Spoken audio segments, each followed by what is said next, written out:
Hello and welcome to Ferris Sports Update. I'm your host, Rob Bentley, and thanks for tuning in.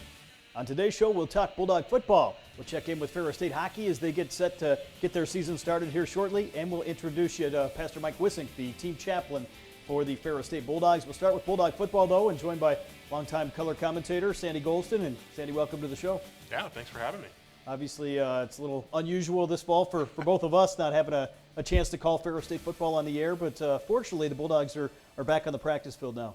Yeah, there's been a lot of unusual items since about mid-March for us and for the country, and if not the world. And so this fall has been unlike any other fall that I think any of us have ever experienced, especially you and I, so many years together doing Bulldog football, and to not have that as a part of our Saturdays has been just pretty weird. It's the first time for me not covering Bulldog football since probably going back to the mid-'90s. So it's just really, really weird and a tough adjustment, and certainly going through some withdrawals, but I'm glad to see that the football team is able to get out and start doing some practicing. Obviously, along with us, it's been a very big adjustment for a lot of the parents and especially a lot of the Bulldog football alums that are there each and every Saturday. Yeah, it is. You know, you think you go and you look on Facebook and other social media, and they're missing it.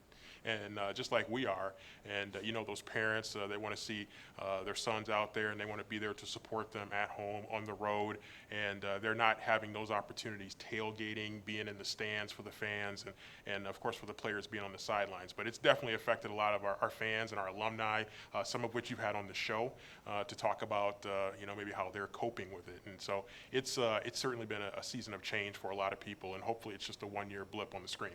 Bulldogs, of course, just back on the practice field here in the last couple weeks, utilizing what normally would have been a lot of their spring practice period here in the fall, a chance to get some workouts in, especially for some of those younger guys that are really seeing the field for the first time. Yeah, it's great for those younger guys, and I know Coach Anise talked about it, and we've heard from some of the other coaches that are having opportunities to practice, and it really feels good for the players to get back out there. Normally they're deep into the season right now, and hopefully thinking about GLIAC championships, thinking about the playoffs and a run in the playoffs, and they haven't been able to experience that this year for the program in the way that it's built itself up. And so it's been a challenge for them, but I think it's been fun for them to be able to get out onto the field and hear the pads cracking a little bit and be back with the guys. Obviously, Coach Anise kind of mentioned to it, it's going to be very interesting come maybe next fall when the Bulldogs, when they finally get back on the field against some outside competition, are going to essentially have three freshman classes with the guys that redshirted last year. Yeah, it's amazing. They're stacking up, and you sit there and you look at it and you try to project how this is going to work. But this is new for all of us in a lot of different ways. And so how are we going to adjust with that? And you mentioned all these freshman classes stacking up on each other, and that makes practice time like we have right now in the fall even that much more important. And then looking ahead to the spring, that'll even take on even greater importance as they look ahead to fall 2021. Certainly a lot of unknowns in terms of the roster. The Bulldogs had a ton of guys coming back off of last year's team that reached the semifinals. You've got some guys that have graduated, some guys that graduated last fall that were coming back, and now that could be 2 years removed from their college graduation. Yeah, they're going to start getting some white hair like you and I, pretty soon if they stick around long enough. But yeah, you're right. A lot of guys that wanted to come back because they wanted to continue to be a part of something special building here with Bulldog football. And, from a confidence standpoint, we're feeling pretty good about the team this year, coming into this year, and what we felt like we had and what we're going to bring to the field coming off of a string of successful seasons. And so it's tough not to be able to see that team be able to get out there and perform and grow. But again, leads to more optimism. Hopefully for the future, we keep those guys engaged in the program, the veterans, and then start to introduce these freshman classes to Bulldog football. One thing Bulldog fans have been able to really get used to this fall is the success of so many former players in the National Football League. 5 guys playing in the NFL right now, and 8 in the last 4 years really speaks to what Ferris State football has been able to accomplish. Yeah, I think when you look at a lot of those guys that have been able to make it to the NFL, you start to feel really good about what those guys have been able to do. And a lot of those guys were not really heavily recruited, but they were able to come into the program, maximize their abilities, learn and grow in the program, and become guys that have an opportunity to play on Sunday. And just a list of great ones that are not only playing on Sunday, but still connected to the Bulldog football program, inspiring the next generation, future generations of Bulldogs that believe we can get to the NFL too. One of those guys, Justin Zimmer of the Buffalo Bills, had Yes. a huge play just this past week against Cam Newton and the New England Patriots as we go to the highlight of that clip.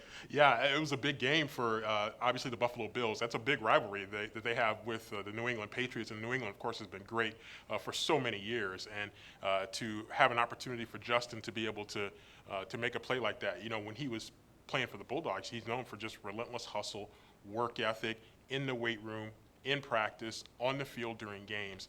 And one of the signatures of that particular play was his nonstop hustle, relentless pursuit to get to Cam Newton, as Cam Newton was running for potentially a big play for the Patriots. This on the final drive as we go to the play. 2002. Newton will keep it. Newton, oh, he lost the ball! Buffalo takes over! Cam Newton coughs it up with 31 seconds left.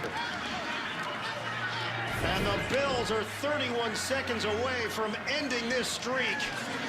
The punch out by Justin Zimmer. And Justin Zimmer has made a name for himself this season here in Buffalo. You remember where he went to school, Lion? He went to that power known as Ferris State. That vintage Justin Zimmer right there, and a big win for the Buffalo Bills. And not the only guy having success. We saw Malik Taylor have his first touchdown catch from quarterback Aaron Rodgers a few weeks ago, and Zach Sealer, Tavier Thomas, the list goes on of guys that have really made an impact in the NFL. Yeah, you know, you mentioned Tavier Thomas is a guy that's, we saw him at the center field for the captain's toss for a game. And he's just a solid player, tremendous athlete, really a great feel for the game. We saw it when he was here, like the other guys. And, you know, Austin Edwards is the most recent one, and he's starting to make a name for himself down there with the Falcons. Zach Sealer is just, you know, he's just really growing into something special there, and he's really found his spot on the defensive line, and he just continues to perform at a really high level, and he's getting bigger, he's getting stronger, and he was already fast, and we knew that. And he is just a guy that really just symbolic of the great progress that we see from some of the guys that come into the program, maybe a bit undersized, under-recruited, undervalued in the recruiting process, but then they continue to build and grow and become better players. Can't forget about Austin Edwards, Bulldog rookie Yes. with the Atlanta Falcons, who saw his first action. I think Justin Zimmer might have said it best in a television interview here in West Michigan just this past week after that big play. He said he wouldn't be there without Coach Anise and the Bulldog staff. Absolutely, and Tesfa Smith for a lot of those guys on the defensive line. But Tony Anise, I think, in reshaping the culture of Bulldog football and building on what we already had, because we had some success in the past, and Tony coming in and really bringing this program back up to the national stage and sustaining us on the national stage. And a part of that has been player development, guys that come in and you maybe redshirt and then you learn the ropes, freshman, sophomore, and then by the time you're junior and senior, you're ready to take off, if not sooner. And so I think Tony Anise and his staff, and even his other staff, have left and gone on to bigger things or gone on to head coaching positions. He keeps reloading with talented coaches that come in and continue that tradition of building. Obviously, without Bulldog football this fall, this has really given some of the Ferris State fans and alums something to be proud of here that these guys have been able to do on the field. Yeah, I think it's made Sundays a little bit more interesting, you know, to be able to follow those Bulldog football guys and to see their success. And a couple times they've played against the Lions, so you've had a chance to see them there. Their teams have played against the Lions, and so it's been really great. I think it's definitely filled a tiny bit of that void that we miss not having Saturdays by seeing some of those Bulldogs successful on Sundays. Well, Sandy, thanks for being with us as always, and looking forward to talking more Bulldog sports with you here sometime again soon. Absolutely, always a pleasure. We'll be back with more Ferris Sports Update right after this.